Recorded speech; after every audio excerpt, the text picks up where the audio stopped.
Assalamualaikum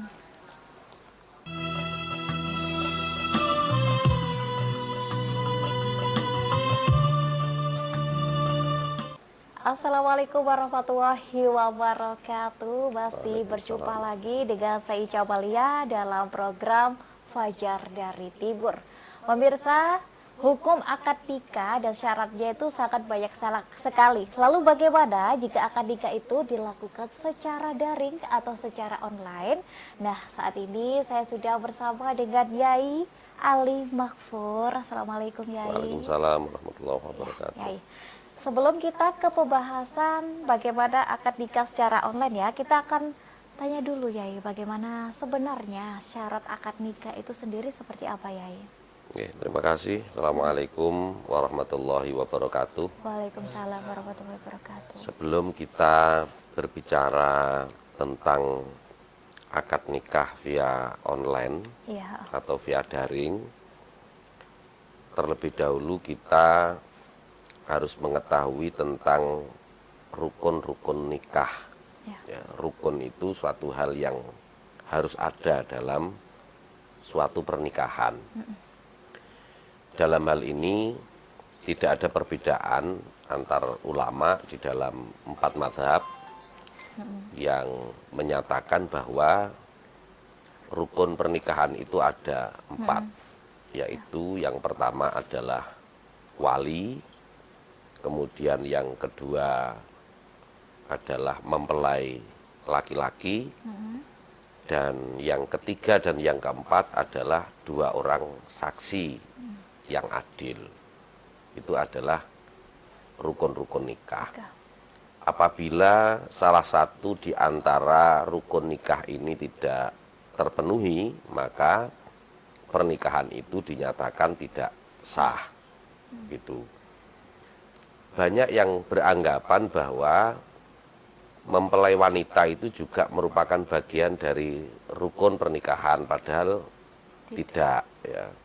Jadi yang harus itu, yang menjadi rukun itu adalah wali nikah, karena wali ini adalah yang berkuasa terhadap si calon mempelai wanita itu. Jadi ketika si wali ini telah melakukan ijab, kemudian si suami melakukan qabul atau penerimaan, kemudian kedua orang saksi juga telah menjadi saksi atas pernikahan itu, maka pernikahan itu sudah bisa dihukumi sah. Begitu, itu yang disebut dengan rukun nikah. Demikian. Jadi kalau misalnya yang cowok nggak datang, maksud saya yang cewek nggak datang, tapi yang cowok datang, masih tetap? Ya, yang penting walinya. Yang penting walinya ada. Jadi misalkan ini ya, misalkan dalam satu akad itu si wanitanya di luar negeri, misalkan ya. Sementara walinya ada di tempat nikah. Kemudian calon mempelai pria juga ada di tempat nikah. Kemudian 2 orang saksi juga ada di tempat nikah. Maka itu nikahnya sudah sah. Meskipun si wanitanya ada di luar negeri. Cuman nanti ada perbedaan dalam hal masalah izin ya. Si wanita ini mengizinkan untuk dinikahkan atau tidak. Nah, itu nanti akan ada tinjauan. Jika wanita itu gadis ya, dalam artian belum menikah, maka walinya ini yang punya hak untuk menentukan. Tetapi apabila wanita ini adalah janda, maka si janda inilah yang memiliki hak untuk menyatakan iya atau tidak untuk dinikahkan. Tetapi dalam pernikahannya tetap wali yang berposisi untuk memberikan ijab, atau penyerahan. Jadi izinnya itu dari si wanita itu. Kalau wanita itu adalah janda. Tapi kalau wanita itu gadis, itu tidak diperlukan izinnya. Oh gitu. Lalu bagaimana dengan hal dipaksa gitu ya? Pernikahan yang dipaksa bagi wanita yang dipaksa itu nanti tergantung statusnya tadi itu. Kalau dia tergolong gadis, ya berarti itu adalah haknya si wali, Wali. begitu. Akan tetapi apabila wanita itu janda, maka menjadi hak bagi dirinya, Dirinya sendiri. bagi dirinya sendiri. Oke, Gitu. ternyata Tetapi seperti dalam hal itu ya. menikahkan itu merupakan kewenangan dari wali. Kadang-kadang begini, ada juga yang salah dalam persepsi ketika membaca literatur bahwa asyayibu ahakku binafsiha, janda itu lebih berhak pada dirinya, sehingga kemudian mereka menyimpulkan bahwa ya yang mengijabkan juga janda itu, begitu. Padahal tidak, itu tetap wali. Jadi ahakku binafsiha itu berkaitan dengan masalah izin untuk dinikahkan, begitu. Jadi sebenarnya kalau masalah dipaksa atau tidak itu kan tergantung antara wali dengan anaknya, kan begitu kan. Jadi wali dengan anaknya kesepakatannya bagaimana dan seterusnya. Tetapi apabila memang anak itu gadis, yang memiliki ketentuan itu adalah walinya. Walinya, oke. Begitu. Seperti itu ya, Yai. Saya kadang sempat bingung ya, Yai. Kadang ketika kita di KUA, pasti ditanyai dulu ya sebelum akad nikah ya. Ya. Apakah ini paksaan atau tidak, seperti itu ya, Yai. Ya. Itu juga termasuk dalam syarat sah ketika nikah juga ya? Kalau syarat sah tidak ya. Jadi kalau syarat sah tidak, itu bagian dari perincian-perincian pernikahan itu. Makanya ketika rafa istilahnya ya, ketika di KUA itu memberikan itu rafa, laporan mau melakukan pernikahan, itu ditanya sudah pernah menikah apa belum. Terus kemudian ada paksaan atau tidak gitu, dan seterusnya itu ya, itu bagian dari informasi yang dibutuhkan oleh pihak KUA yang dalam hal ini sebagai penanggung jawab, kan begitu kan, legalitas keabsahan secara institusi ya di negara kita terhadap pernikahan itu ya. Jadi mereka meminta informasi seperti itu karena kadang-kadang masyarakat kan tidak tahu, sehingga nanti apabila ada hal-hal yang tidak sesuai dengan apa yang ada dalam ketentuan agama, maka pihak KUA ini akan memberikan penjelasan-penjelasan atau memberikan arahan-arahan atau mungkin memberikan solusi, begitu kan, agar tidak terjadi hal-hal yang tidak diinginkan, baik secara dampak sosial maupun dampak secara agama. Gitu. Yai, ini terkait dengan pandemi COVID-19 ya, Yai ya. Fenomena ini tentang berjabat tangan. Apakah seseorang cowok, maksud saya cowok itu wajib untuk melakukan ijab kabul dengan berjabat tangan, padahal dalam masa pandemi ini? Itu bagaimana syaratnya, Yai? Hukumnya? Iya, berjabat tangan dalam ijab kabul, ya dalam hal ini berarti yang berjabat tangan itu kan yang Laki-laki. memberikan ijab, berarti si wali, kemudian calon mempelai laki-laki sebagai yang memiliki hak kabul, kan begitu kan, penerima, kan begitu. Ini berjabat tangan itu bukan merupakan satu hal yang menjadi syarat. Apakah pernikahan itu dihukumi sah atau tidak, itu tidak ditentukan oleh berjabat tangan atau tidak. Akan tetapi memang dalam setiap akad ya itu dianjurkan memang ya, untuk berjabat tangan. Ya, bahkan Rasulullah itu setiap membaiat ya, siapapun itu selalu berjabat tangan. Tetapi itu bukan suatu keharusan, karena ada satu hadis yang menerangkan bahwa ada seorang lelaki yang datang kepada Rasulullah untuk dibaiat. Ya, baiat itu kan merupakan akad janji setia, kan begitu kan, akad janji setia. Waktu itu si lelaki ini mengeluarkan tangannya untuk dijabat oleh Rasulullah. Akan tetapi orang ini berpenyakit menular.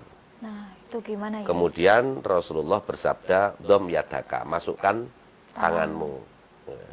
Ubayiuka, aku akan membaiatmu." Jadi pada saat itu Rasulullah membaiat terhadap si sahabat ini tanpa dengan menjabat tangan. Padahal biasanya Rasulullah menjabat tangan. Jadi menjabat tangan itu memang dianjurkan, tetapi bukan hal yang wajib, Wajib. ya di Betul. dalam suatu akad. Oke, Ya, Yai. demikian. Nanti kita akan bahas lebih dalam lagi ya. Bagaimana hukum menikah secara daring atau secara online, tapi setelah pariwara berikut ini, dan tetaplah bersama kami.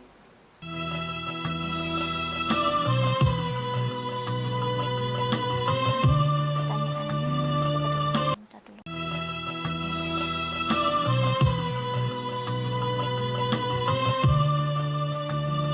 Pemirsa masih dengan Yai Ali Mahfur dan dengan tema akad nikah via online. Ya. Tadi kita masih membahas tentang bagaimana syarat hukum nikah ya.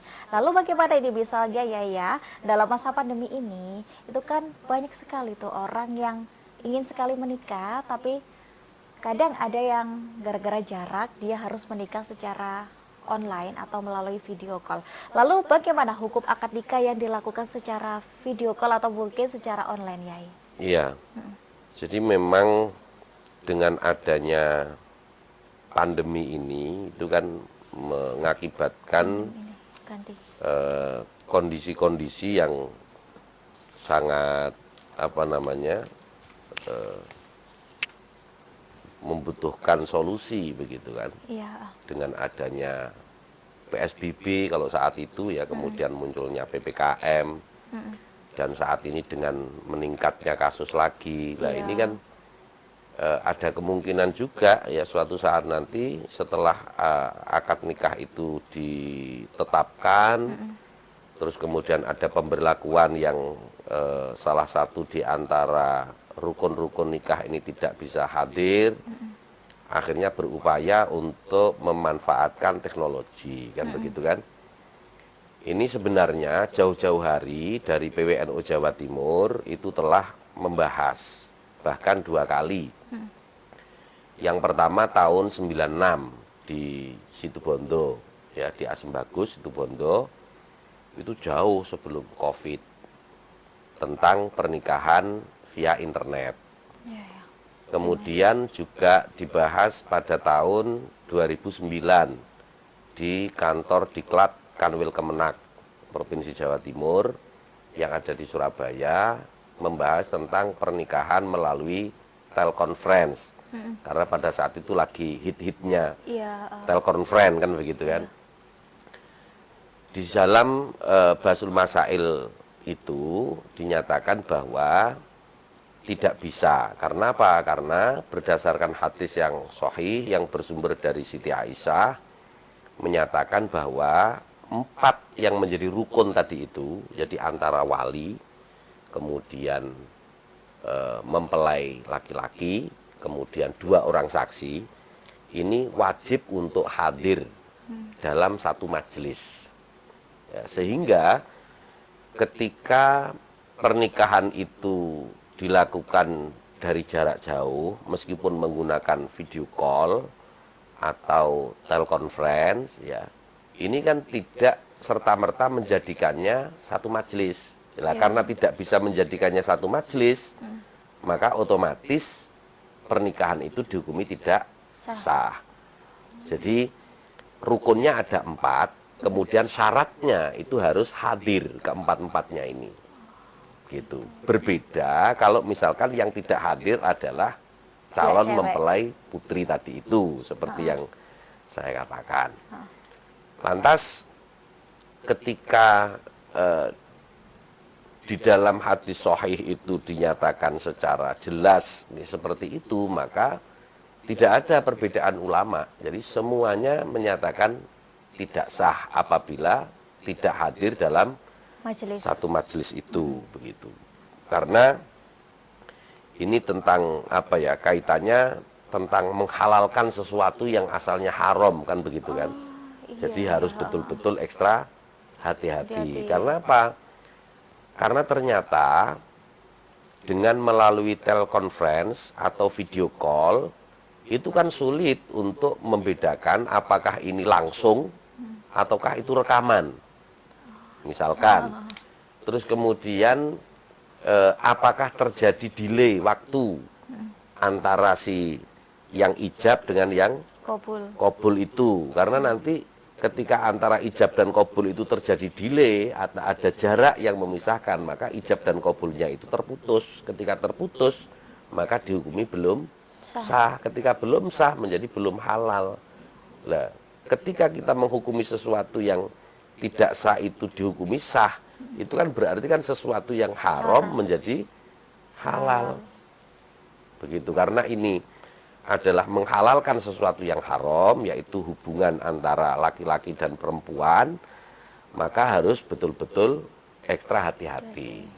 Gitu. Karena tidak ada yang bisa menjamin ini ketika melalui internet atau melalui telekonferensi. Bahkan saat ini ya, kalau kita mau melihat kenyataannya, itu rata-rata yang melakukan interaksi melalui internet atau melalui daring, itu ujung-ujungnya adalah penipuan, ujung-ujungnya adalah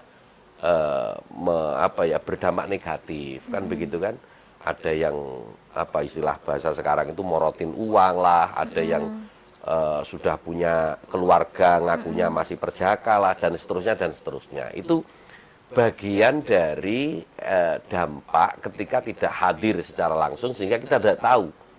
Ya, karena dengan dengan fenomena digital itu kan banyak manipulatif juga. Banyak manipulasi. Kadang-kadang foto saja kan, ya kan, orangnya melihat fotonya kayak Brad Pitt kan begitu kan, tapi ternyata kenyataannya ya bret kan begitu kan. Edit ya. Gitu.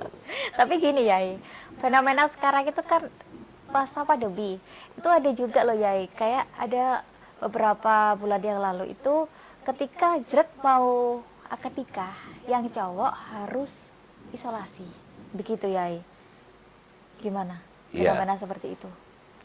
Kalau memang dalam kondisi-kondisi tertentu ya, yang memang mengharuskan adanya ijab qabul karena memang sudah dipersiapkan begitu kan, dana sudah disiapkan, karena kalau misalkan dibatalkan pasti akan terjadi kerugian, misalkan ya sudah menyewa ini kuade, sudah menyewa EO dan lain sebagainya lah istilahnya, dana sudah keluar.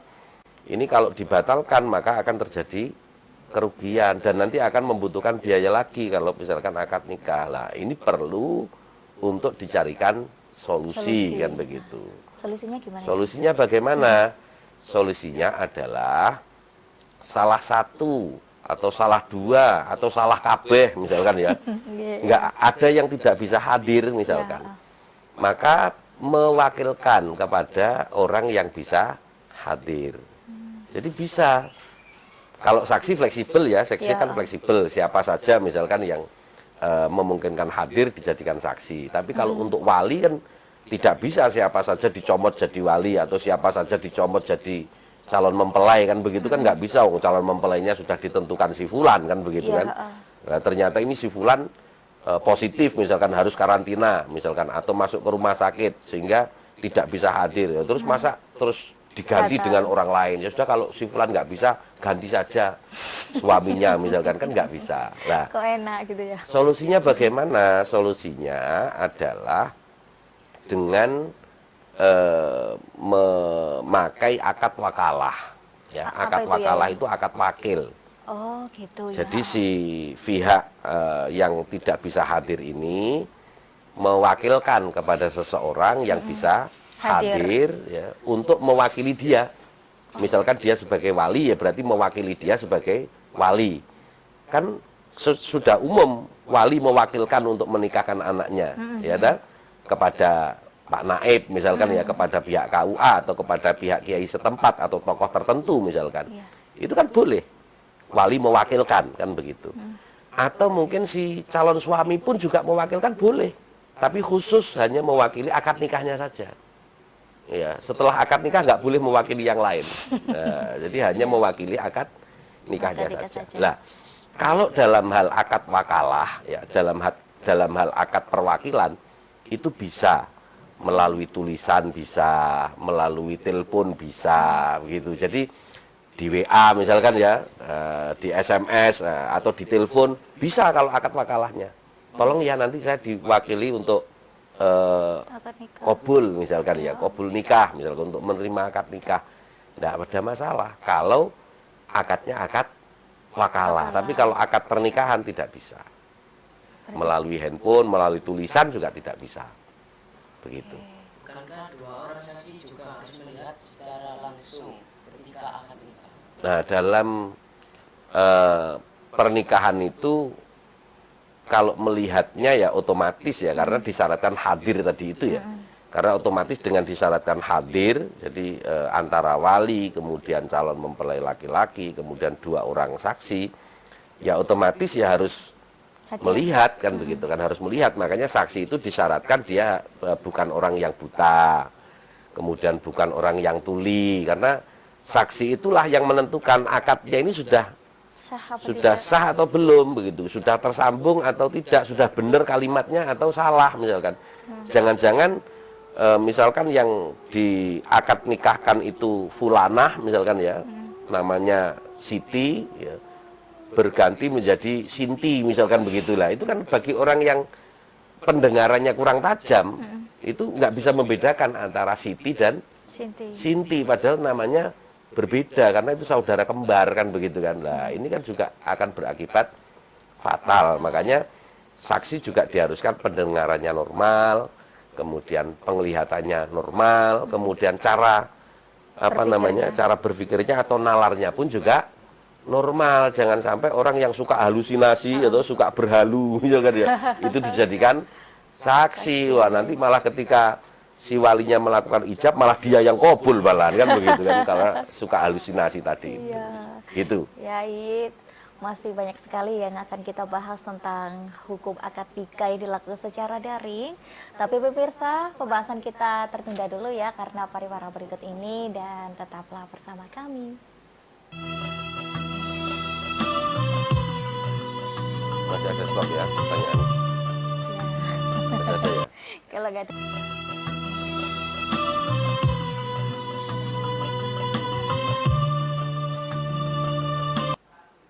Masih dalam pembahasan nikah dalam secara online ya, dan masih ditemani dengan Yai Ali Makfur. Dan Yai, ini ada adik lagi yang mau bertanya Yai. Ayo Ya, Bintang, silakan. Banyak adanya memulai pria dan wanita dalam rukun nikah dan syarat ijab kabul, mohon pendapatnya. Untuk mempelai putra iya begitu ya. Tapi kalau untuk mempelai wanita itu tidak disyaratkan harus hadir. Tapi kalau apakah mempelai wanita harus ada, ya iya. Kalau nggak ada terus nikahnya sama siapa kan begitu kan. Iya. Kalau ada ya iya, tetapi apakah disyaratkan harus hadir? Yang mempelai wanita tidak begitu. Yang harus hadir itu adalah wali. Jadi si mempelai wanitanya ini tidak harus hadir. Kalau ada ya otomatis. Ya, kalau nggak ada masa menikahkan sama roh kan begitu kan, orang yang sudah meninggal begitu kan, nggak mungkin. Jadi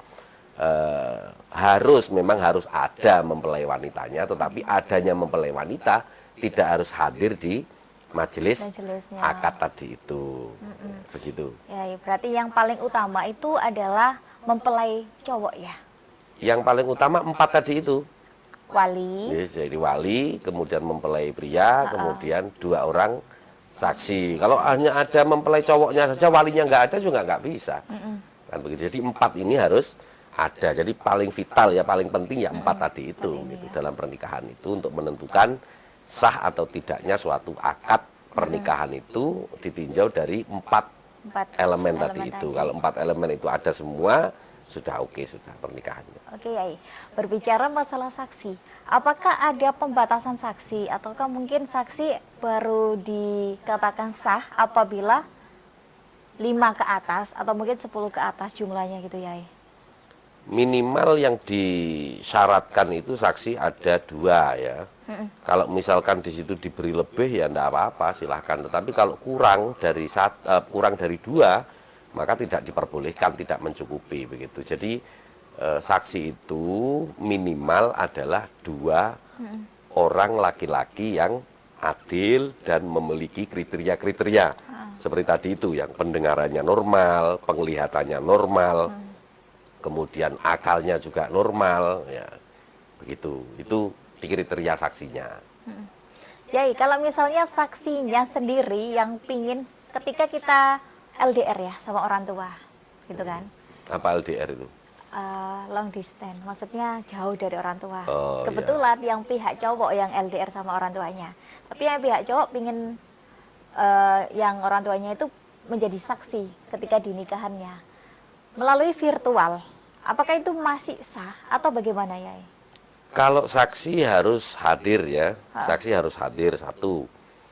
Kemudian saksi itu bukanlah wali ya, bukanlah wali dari yang menikahkan.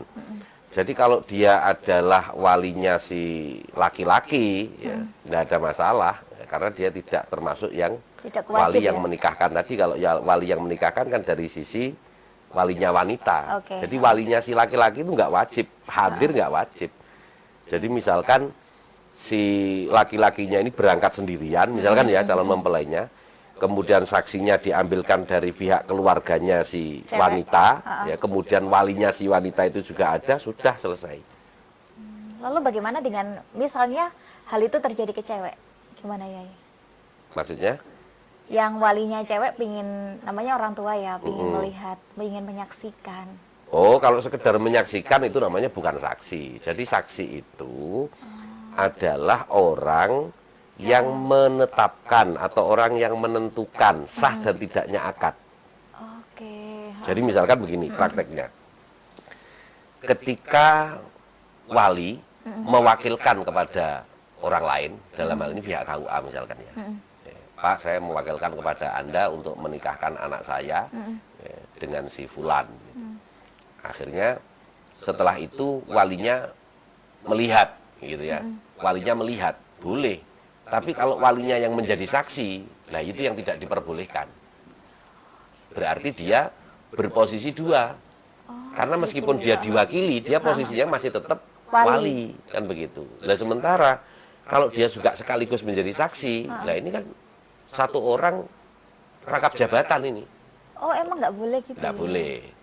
Jadi kecuali kalau dia tidak berstatus saksi tapi hanya melihat, ya melihat akad nikahnya itu tidak apa-apa. Kalau hanya sekedar melihat, berbeda menjadi saksi dengan menyaksikan itu berbeda. Kalau menyaksikan itu kan melihat.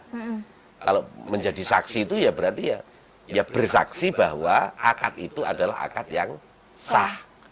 Oh, berarti kalau wali bukan berarti saksi ya? Bukan, beda. Oh, gini ya, saya kan lihat kalau akad nikah itu kan mesti ada orang tuanya. Itu berarti orang tua bukan berarti saksi juga ya? Bahkan tidak boleh kalau dia menjadi saksi. Begitu. Jadi saksinya pasti pihak lain. Oh, makanya kok yang diwalikan kepada biasanya gitu ya? Kalau akad nikah Itu akad wakil, ya. Akad wakalah kepada pihak KUA. Gitu. Oke, lalu jarak pemisah ya antara ijab dan kabul bisa dikatakan terputus dan tersambung itu biasanya bagaimana ya? Memang antara ijab dan kabul, misalkan ya angkah tuka, wazawaj tuka, mahtubataka, misalkan ke fulana, binti fulan dengan mas kawin, ya sekian sekian sekian, halan, misalkan begitu ya. Nah, kemudian itu namanya ijab. Nah, kemudian yang dinamakan kabul itu adalah qabil tu nikahaha wa tazwijaha bil mahril madhkur. Lah ini mas-masnya bisa mulai belajar ngapalin dari sekarang. Pakai bahasa ya. Arab ya? Ya kalau pakai bahasa Arab. Kalau pakai bahasa Indonesia kan saya terima nikahnya fulana binti fulan dengan mas kawin sekian dibayar tunai kan begitu. Nah, antara ijab dan kabul ini itu harus langsung. Ya, harus langsung. Ketika dia tidak langsung maka dianggap terputus. Ketika terputus maka dianggap tidak sah. Berarti harus diulangi ijabnya. Nah, kategori sambung atau terputus itu ukurannya adalah pandangan orang banyak, pandangan mayoritas masyarakat. Ketika misalkan di situ ada jeda misalkan halan terus diam baru qabil tu nikah, nah, itu sudah menurut orang banyak kan lo kok gak nyambung tadi itu kan begitu kan. Nah, jadi ketika menurut mayoritas tidak sambung maka itu sudah dihukumi tidak sambung. Jadi tidak ada ukuran menit atau detik tapi ukuran masyarakat di situ menganggapnya bagaimana. Maksudnya gimana sih ya? Halan itu yang ngomong Si wali. Walinya. Ya kemudian mempelai putranya kan kobiltu. Kobiltu. Nah, Oh, jadi berarti antara langsung harus. ya, jadi antara halan dan kobiltu itu harus langsung. Oh, makanya kok biasa kalau diginikan loh. Ya, atau misalkan digerakkan tangannya, misalkan begini ya, misalkan jabatan tangan, halan digerakkan begini biar langsung jawab. Tapi kan justru malah kadang-kadang digerakkan begini malah kaget, gitu kan? Iya, Malah bener kaget itu, ya, akhirnya iya. diem kan begitu kan? Lah, makanya terus ayo ulangi lagi kan begitu kan? Begitu. Jadi memang si naib sendiri ya harus memakai cara lain sebenarnya kan, karena dengan begitu ya tadi itu akibatnya malah kaget, ya. Kaget. Namanya kaget itu orang kan pasti Banyak macam-macam ya. iya, Ada yang kaget begitu. diem, ada yang Apalagi kalau punya riwayat penyakit jantung kan juga bahaya juga kan begitu. Dengan kaget malah pingsan akhirnya kan. Begitu. Tapi emang aneh ya, ketika proses ijab kabul itu proses yang sakral dan kadang itu bikin orang grogi ya sebagai pihak cowok ya.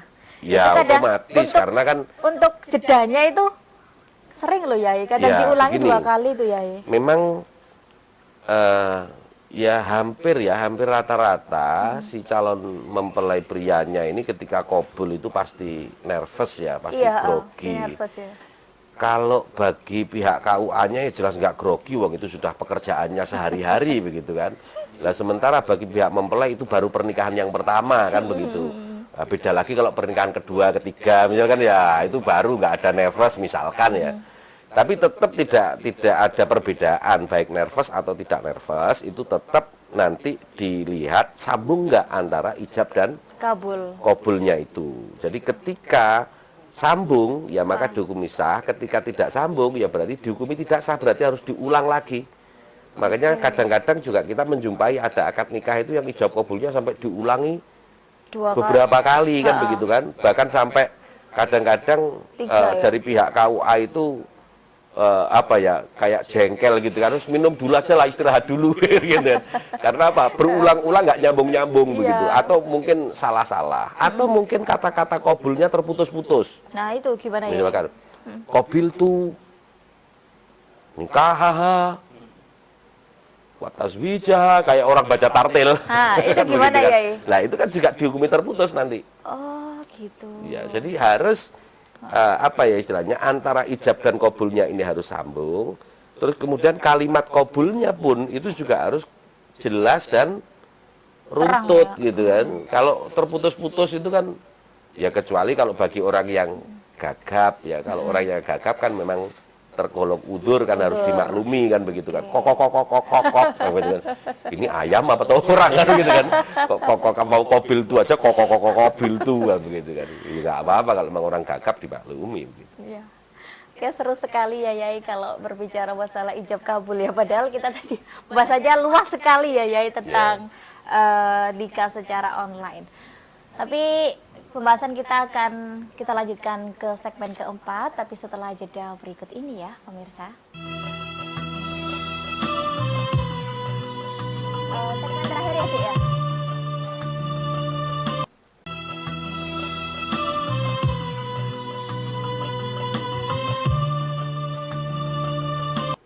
Masih bersama dengan saya Ica Malia dan bersama dengan Yai Ali Makfur yang membahas tentang akad nikah secara online. Yai, tadi kita udah bahas tentang tata caranya ya. Nah, kita mau ke Gojek nih. Apakah boleh memberikan mahar ke calon mempelai wanita melalui online atau diantarkan melalui aplikasi sosial gitu ya? Ya. Mas kawin itu merupakan bagian dari syarat ya, syarat sah pernikahan. Jadi tanpa adanya mas kawin, tanpa adanya mahar, pernikahan itu tidak bisa dihukumi sah begitu. Dan dalam masalah mas kawin ini, di dalam Islam itu ada 2 pilihan. Bisa secara tunai atau bisa secara kredit. Jadi bisa mas kawin itu dihutang itu bisa. Misalkan wah saya sudah kebelet nikah nih, tapi gajiannya masih besok awal bulan, sekarang sudah bokek misalkan nggak ada uang. Ini bagaimana? Nggak apa-apa, akad nikah sekarang, mas kawinnya nanti bayarnya awal bulan misalkan, itu boleh. Ya, jadi dibayar secara tunai atau dibayar secara kredit. Yang penting mahar itu harus ada. Nah, masalah pemberiannya ini juga demikian, diberikan secara langsung bisa, diberikan secara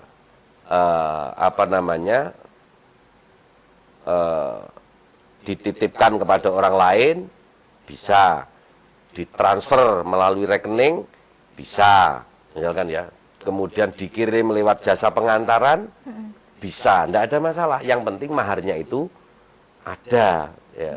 Dan mahar itu adalah sesuatu yang bisa memberikan manfaat. Kalau misalkan dia ngomongnya uang, misalkan ya, uang sejumlah sekian ratus ribu atau sekian juta, ya harus berbentuk uang yang resmi di Indonesia, begitu. Kan sekarang kan ada yang IO itu yang membuat mas kawin itu uang, ya, uang palsu. Iya, bukan uang palsu, istilahnya uang mainan, uang kan mainan, begitu kan. Nah, jadi uang mainan itu sebenarnya hanya simbolik. Itu harus wujud uangnya harus ada. Ya. Jadi tidak boleh misalkan hanya ya mas kawinnya ya hanya itu yang uang simbolik itu aja misalkan ya. Boleh, Uang mainan itu aja tidak boleh. Atau misalkan si wanitanya ngomong sama suaminya misalkan, sudah mas saya nggak usah dikasih mahar aja nggak apa-apa, saya sudah ikhlas karena saya sudah terlalu cinta dengan sampean misalkan begitu ya. Nggak bisa, tetap harus ada mahar, ya. Mahar. Meskipun 100.000 ya. Meskipun 100.000, meskipun 10.000 pokoknya. Dan bahkan dalam hadis itu diterangkan wanita yang paling baik itu adalah wanita yang maharnya paling rendah. Nah itu. Jadi misalkan sudah kalau nikahin saya maharnya nggak usah mahal-mahal, gitu kan. Wah itu wanita yang terbaik itu. Tapi bukan berarti dengan cara itu lelaki bisa menginjak-injak harga dirinya dengan cara memberikan juga ya. Ya itu nanti ada namanya muasyarah ya, baina zaujain. Jadi ada hubungan harmonisasi antara suami dan istri. Ya meskipun memberikannya uang misalkan jutaan atau maharnya banyak, tapi dengan cara tidak sopan dilemparkan kan juga tidak boleh. Ini saya kasih mahar 10 juta dilemparkan begitu ya, ini juga nggak baik kan begitu. Kalau itu kan sudah tidak melihat nominalnya, ya, akan tetapi harmonisasi tadi itu. Jadi interaksi antara suami dan istri. Begitu meskipun nominalnya sedikit, tapi kalau diberikan dengan kasih sayang kan begitu kan. Beda lagi ya. Beda lagi begitu. Bahkan jangankan uang, kalau untuk istri kan diberi kecupan saja sudah seneng kan begitu kan. Padahal nggak diberi apa-apa kan begitu. Iya. Tapi ada yang bilang gini ya, mahar itu sesuai dengan harkatnya cewek. Benar gak ya kayak gitu? Sebenarnya tidak juga, ya mungkin itu persepsi ya. Nah, kalau di dalam Islam seperti yang saya katakan tadi itu, mahar itu adalah berdasarkan apa yang telah ditentukan oleh si wali misalkan atau si wanita itu. Dan Rasulullah sendiri bersabda bahwa wanita yang paling baik itu adalah wanita yang paling kecil maharnya kan begitu, paling murah maharnya. Di sini para ulama kemudian memberikan batasan-batasan atau penjelasan-penjelasan secara real, secara rinci. Ketika antara suami dan istri itu sekufu, ya sekufu itu sederajat, ya sederajat. Itu tidak ada batasan tertentu tadi itu, jadi bebas berapapun mau dibikin maharnya gitu. Tetapi ketika si antara suami dan istri itu tidak sekufu, ya maka di sini ada ketentuan mahar misli. Mahar misli itu mahar sepadan. Lah mahar sepadan ini nanti ukurannya bukan wanita itu yang menentukan, tetapi dari ruang lingkup keluarganya. Jadi ruang lingkup keluarganya ini rata-rata maharnya berapa? Begitu, misalkan ibunya maharnya berapa, adiknya maharnya berapa. Lah ini kemudian dicari sepadannya.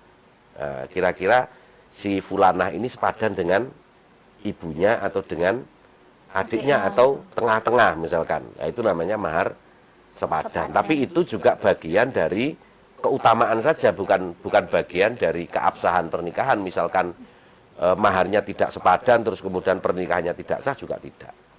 Begitu, itu masalah keutamaan lebih baik. Memang yang lebih baik bagi si suami itu memberi maharnya banyak begitu kan. Yang lebih baik bagi si istri itu meminta maharnya sedikit kan begitu kan. Nah, ya begitu. Itu namanya bagian dari tadi itu mu'asyaratuz zaujain tadi. Oke. Yai, lalu kita akan tanya Yai tentang nikah siri. Iya. Nah, kira-kira nikah siri itu apakah sah atau bagaimana Yai menurut agama? Kalau menurut agama itu tidak ada perbedaan ya antara nikah siri atau nikah yang legal ya. Itu nanti yang membedakan adalah hukum atau status di negara kita. Itu nikah mut'ah juga dah Yai kalau nikah siri itu? Beda. Jadi kalau nikah mut'ah itu nanti konteksnya adalah pernikahan yang dilatar belakangi oleh masa tertentu. Jadi misalkan kamu saya nikahi semalam, kamu saya nikahi 1 bulan, kamu saya nikahi setahun, nah itu namanya nikah mut'ah, nikah yang berbatas waktu. Ada ya? Ya, itu yang tidak diperbolehkan. Begitu. Kalau nikah siri itu nikah yang tidak dilegalkan. Jadi tidak melalui proses pencatatan sipil, ya tidak melalui proses pencatatan negara. Tidak melalui KUA, misalkan begitu ya.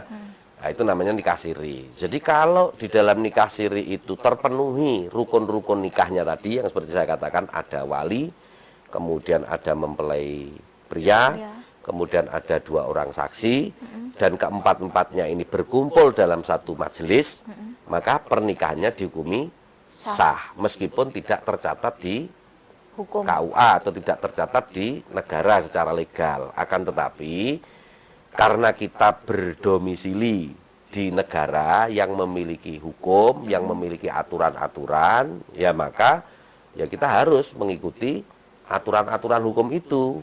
Kenapa? Karena ini nanti berkaitan dengan hak dan kewajiban, hak dan kewajiban ketika terselewengkan. Nah, begitu. Ketika tidak tercatat secara legal, ya secara hukum, maka apabila terjadi permasalahan kan sulit untuk mengadu. Ya, misalkan satu contoh yang paling gampang tentang hutang piutang. Ketika tidak tercatat, tidak ada hitam di atas putih, terjadi sesuatu, apa buktinya? Tidak ada. Siapa saksinya? Tidak ada. Kan begitu. Begitu pula dalam pernikahan, ketika tidak ada hukum secara resmi, apalagi ketika memiliki anak, maka nanti juga akan kesulitan anak ini mendapatkan akte kelahiran. Ya, karena untuk mengurus akte kelahiran itu dibutuhkan surat nikah kedua orang tuanya. Ya, ketika pernikahan kedua orang tuanya itu dilakukan siri, ya, tidak resmi menurut agama, menurut negara, maka dia tidak memiliki buku catatan nikah itu. Nah, itu akan kesulitan. Kalau apakah emang syarat membuat kakak untuk pasangan nikah siri itu nggak sama ya?